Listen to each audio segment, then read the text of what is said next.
আচ্ছা, এখন যদি এটার তাপমাত্রা 103 এর উপরে উঠে যায় তাহলে কি হবে? তাহলে হয় ভাইরাস, না হলে ব্যাকটেরিয়া, না হলে প্রোটোজোয়াল ইনফেকশন। ইনশাআল্লাহ আমরা এই 15 মিনিটের মধ্যেই এই 5টা রোগ দিয়ে কি করণীয়, কিভাবে বাঁচা যায় এটা আলোচনা করে ফেলবো। দেখবেন, আমার নাম হচ্ছে doctor Delwar Hossain Sami, veterinary surgeon, 40তম বিসিএস কর্মকর্তা।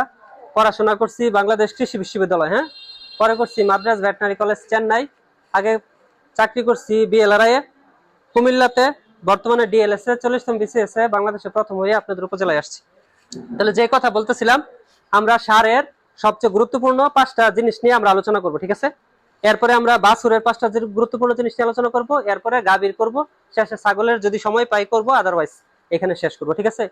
সারের যেটা 1 নাম্বার সমস্যা, সেটা হচ্ছে গরমের মধ্যে সার যখন আমরা পালি তখন সারের মধ্যে হঠাৎ করে শ্বাসকষ্ট শুরু হয়, ঠিক না? মুখ দিয়ে অনেক ফেনা পড়ে, হাত পা এমন ভাবে ছড়ায় মনে হচ্ছে এই 5 মিনিটের মধ্যেই বুঝি মারা যাবে। গবাদি পশু পালন করতে হইলে আপনার ঘরে অবশ্যই একটা জিনিস লাগবে, এটা হলো একটা থার্মোমিটার। এটা কি? থার্মোমিটার। কেন?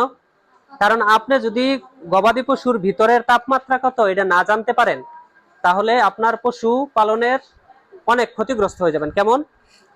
আমরা তাপ কয়েকভাবে দেখতে পারি। কিভাবে দেখতে পারি? 1 নাম্বার হচ্ছে যদি আমরা গরুর কানের মধ্যে টাচ করি, আমরা জানি গরুর কান সবসময় কি থাকে? ঠান্ডা। যদি টাচ করলে দেখা যায় গরম, তাহলে গরুর স্বাভাবিক তাপ থেকে বেশি। 2 নাম্বার হলো প্রস্রাবের কালার। গরুর প্রস্রাবের কালার কেমন থাকে? স্বচ্ছ সাদা থেকে একটু হলুদ ভাব, ঠিক আছে? আচ্ছা, এখন যদি এটা লাল বা অন্য কোনো কালার হয়ে যায় তার মানে শরীরের তাপমাত্রা বেশি। 3 নাম্বার হলো শরীরের লোম সাধারণত শুয়ে থাকে, এই লোম যদি কোনো কারণে দাঁড়ায় যায় তাহলে ধরে নিতে হবে শরীরের তাপমাত্রা বেশি। 4 নম্বর পদ্ধতি কি? বিভিন্ন রকম থার্মোমিটার আছে। এখন তাপমাত্রা কেন জরুরি? যে সকল খামারি ভাইয়েরা গরু মোটাতাজাকরণের ট্রেনিং করতে চাচ্ছেন তাদের জন্য কিন্তু আমরা একটি অনলাইন ট্রেনিং এর ব্যবস্থা করেছি। একটি ওয়েবসাইটে প্রত্যেকটি দরকারি ক্লাস আপলোড করা থাকবে, আপনি আপনার প্রয়োজন মতো যে কোনো সময় দেখতে পারবেন। 46টি ভিডিও আপলোড করেছি। ভ্যাকসিনেশন কি করবেন, তাদেরকে খাদ্য ব্যবস্থাপনা কিভাবে করবেন, গবাদি পশুগুলোর যে রোগগুলোর প্রাথমিক চিকিৎসা, এই সকল বিষয়ের সবকিছু নিয়েই কিন্তু আমাদের এই কোর্সটি সাজানো। আর এই কোর্সটি এনরোল করার জন্য আপনাকে আমাদের ওয়েবসাইট livestockbd.com এ যেতে হবে, যেটির লিংক আমি ডেসক্রিপশন এবং কমেন্ট বক্সে পিন করে রাখবো। হোয়াটসঅ্যাপ নাম্বারেও আপনি কিন্তু চাইলে টেক্সট করতে পারেন। আমরা বলতেছি গরুর স্বাভাবিক তাপমাত্রা কত, এটা না জানলে আপনার অস্বাভাবিক বুঝতে পারবেন।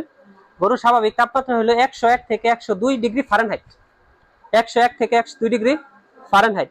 এখন যদি 101 এর নিচে তাপমাত্রা নেমে যায়, তাপমাত্রা আপনি কোনোভাবে আপনি মাপলেন অথবা কাউরে দিয়ে মাপাইলেন, মাপানোর পরে দেখলেন তাপমাত্রা 101 এর নিচে নেমে গেছে, তাহলে কি রোগ হইতে পারে? একটা কমন জিনিস হলো এমন একটা রোগ যেটা খাদ্যে থেকে হয়েছে, অপুষ্টিজনিত রোগ। কি রোগ? অপুষ্টিজনিত রোগ। কত থেকে হবে? সাধারণত 101 থেকে এটা নিচে নেমে গেলে। তাহলে গরুটা কি ধরনের রোগে ভুগতেছে? অপুষ্টিজনিত রোগে। আচ্ছা, তাহলে এটার ট্রিটমেন্ট কি হবে? খাদ্য দিয়ে কভার করতে হবে নাকি? আচ্ছা, এখন যদি এটার তাপমাত্রা 103 এর উপরে উঠে যায় তাহলে কি হবে? তাহলে হয় ভাইরাস, না হলে ব্যাকটেরিয়া, না হলে প্রোটোজোয়াল ইনফেকশন। তাহলে হয় ভাইরাস জনিত রোগ, ব্যাকটেরিয়াল জনিত রোগ অথবা প্রোটোজোয়াল জনিত রোগ, অর্থাৎ এটা এক ধরনের ইনফেকশন বডিতে আছে। জিনিসটা বোঝা গেল? 3 নাম্বার ঘটনা কি করতে পারে? যদি গরু স্ট্রোক করার মতো সিচুয়েশন হয় তাহলেও কিন্তু তাপমাত্রা বাড়বে।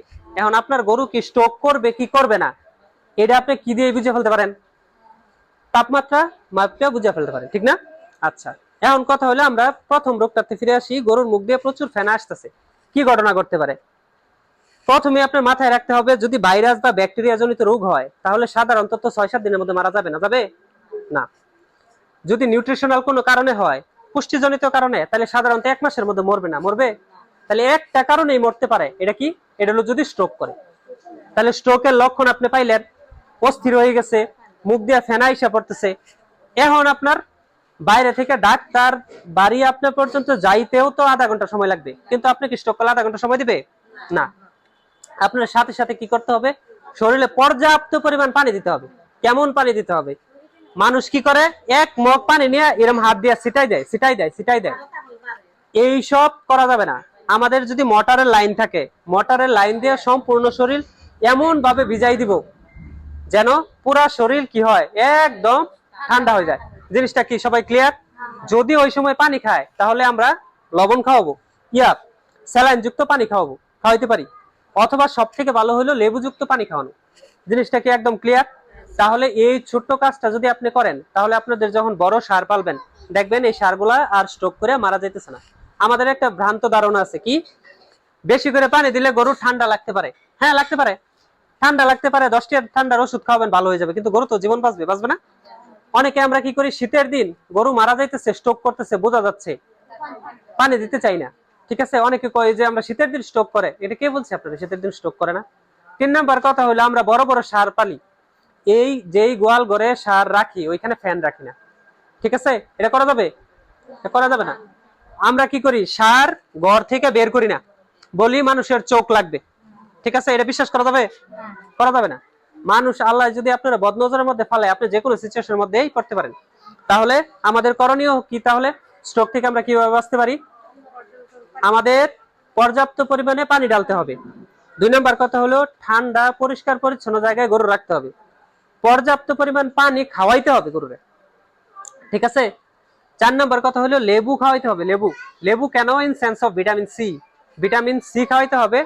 সব শেষ কথা হলো, যেই ঘরে গরু রাখবেন, সম্ভব হইলে এই ঘরের বেড়া কম দিতে হবে। বেড়া কম কেমন? যেন আমরা যে ঘরটা বানাবো, চেষ্টা করব যেন গ্রিল থাকে। গ্রিল, গ্রিল হলে কি, চূড়া নিতে পারবে না, আলো বাতাস আসতে পারবে, গরু ক্ষতিগ্রস্ত হবে না।